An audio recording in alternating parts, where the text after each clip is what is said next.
L'industrie de la microélectronique est une industrie très particulière. C'est vous dire que dans ce secteur, plus que dans tous les autres, il vous faut des ingénieurs particulièrement créatifs, particulièrement réactifs, des ingénieurs qui sont redevenus ce qu'ils n'auraient jamais dû cesser d'être, des ingénieurs ingénieux. C'est la raison pour laquelle nous avons construit un centre d'enseignement et de recherche spécialement conçu pour eux, spécialement conçu pour développer la créativité et la réactivité à base de pédagogie nouvelle, mais également de l'enseignement par l'intermédiaire de la recherche.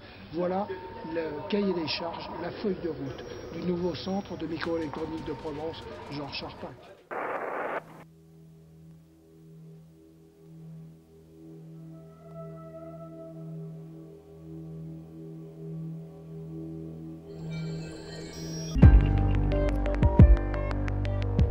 Ça a 10 ans, mais ça se vérifie toujours. Créativité et réactivité, c'est exactement ce qu'on nous demande de faire en étant le plus original possible. On a accès plutôt à des technologies de plus en plus performantes également. Donc on suit un peu l'évolution de l'informatique dans le monde. Le CMP, c'est une structure extrêmement flexible, réactive, qui permet de faire des choses en relation avec les attentes et les impératifs des industriels.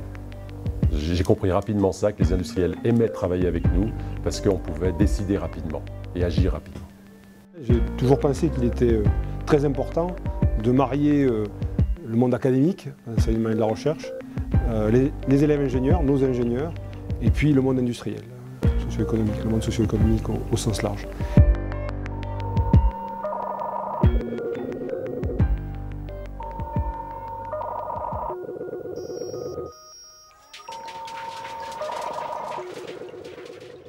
J'ai été impliqué dans le comité de pilotage du projet en tant que, à l'époque, je dirigeais la recherche de GEM+, recherche technologique, et les industriels étaient derrière ce projet et ils le demandaient, ils étaient demandeurs pour qu'il y ait un tel projet d'enseignement et de recherche dans la région, piloté par une grande école d'ingénieurs, et ils étaient demandeurs également pour un certain nombre de thématiques de recherche. Alors 2003, c'est la fermeture de la mine, et donc nous avions engagé tout un tas d'actions pour que la reconversion puisse se faire dans les meilleures conditions.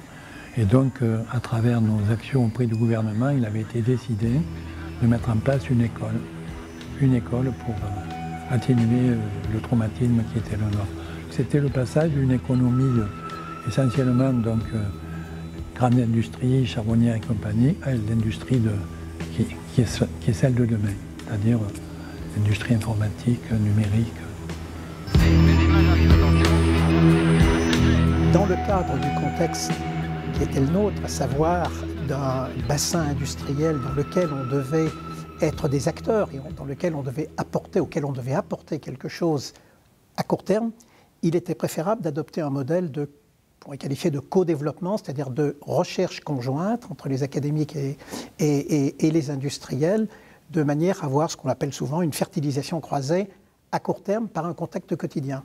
Une étude a été confiée à l'époque à l'école des mines de Saint-Étienne, l'étude détaillée du projet. Et l'étude détaillée du projet s'est traduite par la création d'un centre de formation-recherche supplémentaire de l'école des mines de Saint-Étienne, implanté à Gardanne, en association avec la Chambre de commerce, entre autres, qui a délégué donc une partie de ces formations du groupe ESIM, toutes les formations qui étaient justement dans le domaine de la microélectronique ou dans des domaines connexes. Au départ, on était petits, forcément, on était quelques personnes derrière ce projet, et donc on avait besoin d'aide, et l'aide, il fallait aller la chercher auprès des grands acteurs du secteur. Donc tout naturellement, on a commencé à travailler dans la région avec ST Microélectronique, avec GEM+, c'est-à-dire avec les acteurs industriels qui ont, dans la phase de pilotage, déjà poussé le projet. Nous avions choisi des thématiques qui devaient être les thématiques porteuses pour la région, et la thématique de la sécurité était incontournable, comme les thématiques de l'électronique imprimée, l'électronique plastique, l'électronique organique, qui ouvraient la voie sur la bioélectronique, le monde du vivant, c'était des sujets qui étaient incontournables parce qu'il y avait des acteurs importants dans la région et qu'on voulait travailler avec ces acteurs. Et puis, il fallait aller évidemment au-delà de notre région et jouer au plan national. Et là, il y avait un acteur incontournable qui était le CEA. Donc, on a été chercher le CEA pour que le CEA participe aussi aux activités de recherche, mais je dirais au départ, en nous mettant un peu le pied à l'étrier, parce qu'il fallait démarrer dans le monde de la microélectronique. L'autre idée et force au niveau des partenaires, c'était d'aller se marier le plus possible avec les PME de la région. Et dans la région PACA, et dans la région marseillaise en particulier, on ne le dit pas assez souvent, il y a un tissu extrêmement riche de PME, notamment dans le domaine de la microélectronique, carte à puce et technologies associées. Donc tout ça nous a donné la possibilité d'avoir finalement assez vite un assez grand nombre de partenaires avec des rôles différents.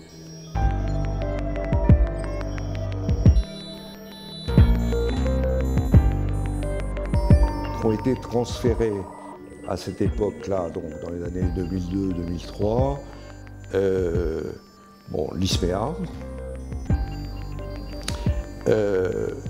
une formation en partenariat avec IT2I, avec donc une formation par l'apprentissage et la formation continue, et 3 masters spécialisés de la conférence des grandes écoles. Et la Chambre de commerce a, si j'ose dire, fournit en même temps que ces formations le personnel qui va avec, puisque 17 personnes ont été transférées à l'époque. En 2003, on est arrivé sur un site provisoire.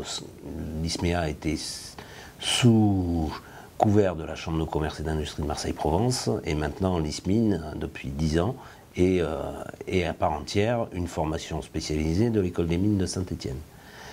En 2008, le nom d'usage de la formation a changé pour avoir une connotation mine d'appartenance.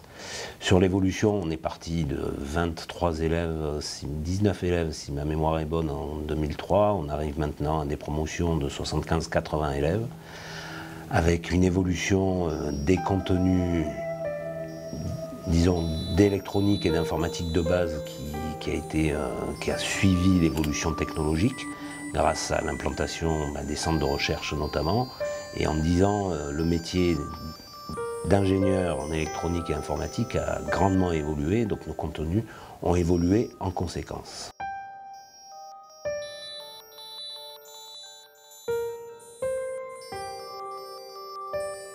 Il faut reconnaître que nous avons bénéficié de circonstances exceptionnelles pour développer nos activités de recherche partenariale et nos activités de développement industriel. Je pense aux années 2005-2006 où ont été lancés les pôles de compétitivité. Donc nous avons eu la chance de bénéficier d'un pôle mondial qui est notre pôle référent, le pôle solutions communicantes sécurisées, donc qui a permis de faciliter les relations avec le monde industriel notamment. Et puis également, nous avons bénéficié de l'opération SIM-PACA, Centre intégré microélectronique PACA, et à travers cette opération, la création de la plateforme technologique Micropax, que nous hébergeons toujours, et qui s'est développée parallèlement au développement du CNP.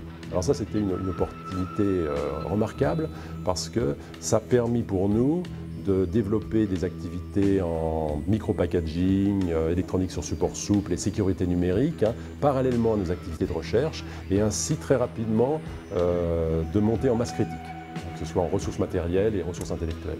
Et puis également, ça a été favorable à l'épanouissement, au développement de l'espace partenarial R&D, ce qui est un incubateur technologique que nous avons créé on va dire, en 2004-2005, et qui est donc un dispositif permettant de porter à maturation technique des projets de création d'entreprise.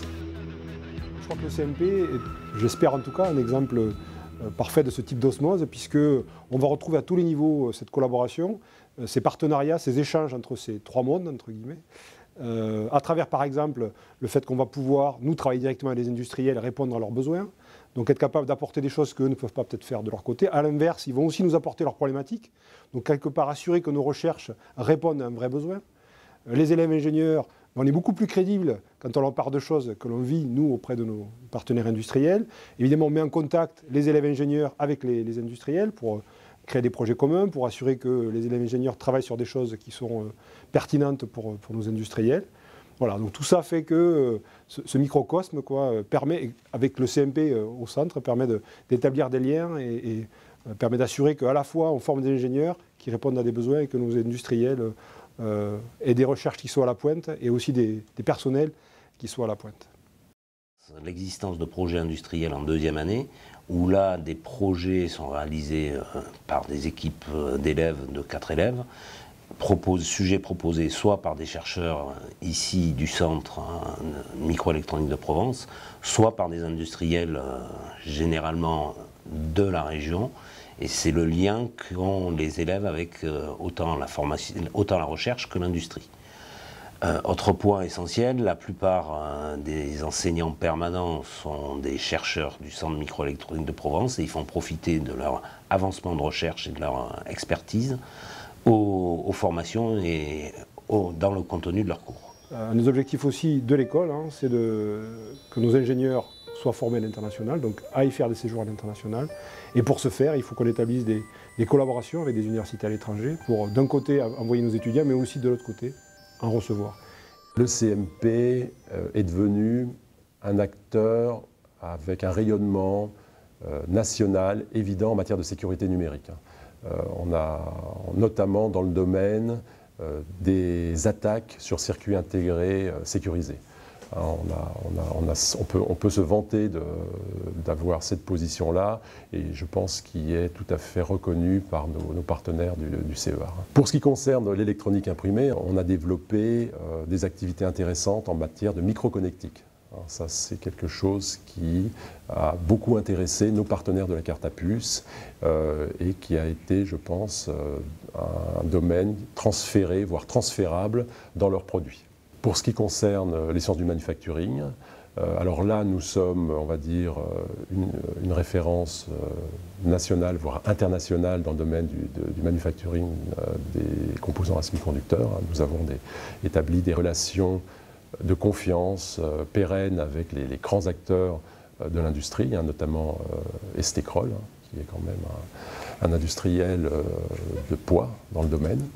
Et puis alors pour ce qui concerne évidemment la bioélectronique, alors là nous avons un secteur inédit, innovant, qui bénéficie d'un engouement très important de la part de nos partenaires, parce qu'il est à la jointure entre deux cultures, la culture de la physique et la culture de la biologie, donc ça intéresse beaucoup maintenant les financeurs de s'impliquer dans ces domaines-là, parce que c'est bien évidemment des sources d'innovation tout à fait importantes.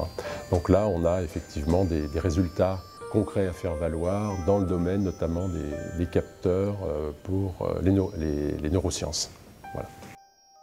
Très souvent maintenant dans la région, et je vous dis je suis de l'extérieur maintenant, on rencontre des industriels, des startups, des PME qui disent on travaille avec le CMP, on a pu développer une technologie nouvelle grâce au CMP et grâce à ça on a aujourd'hui le pied à l'étrier et on peut développer nos activités. Donc ça je trouve que là le centre a bien réussi sa mission de contribuer au développement économique, au développement industriel du bassin. C'était sa mission première pour ce qui concerne la recherche, bien entendu. Je crois beaucoup à la possibilité de développer des axes de recherche qui porteront en fait sur la collaboration entre les départements. Donc des travaux qui seront peut-être plus pluridisciplinaires, mais qui reposeront sur les domaines d'excellence de nos départements. Donc de manière générale, si on devait caractériser ce qui va pousser dans les années qui viennent autour du CMP, je dirais c'est tout ce qui est objet intelligent, création, développement d'objets intelligents et usage de ces objets intelligents. Je pense que ça va être quelque chose qui sera majeur pour le centre.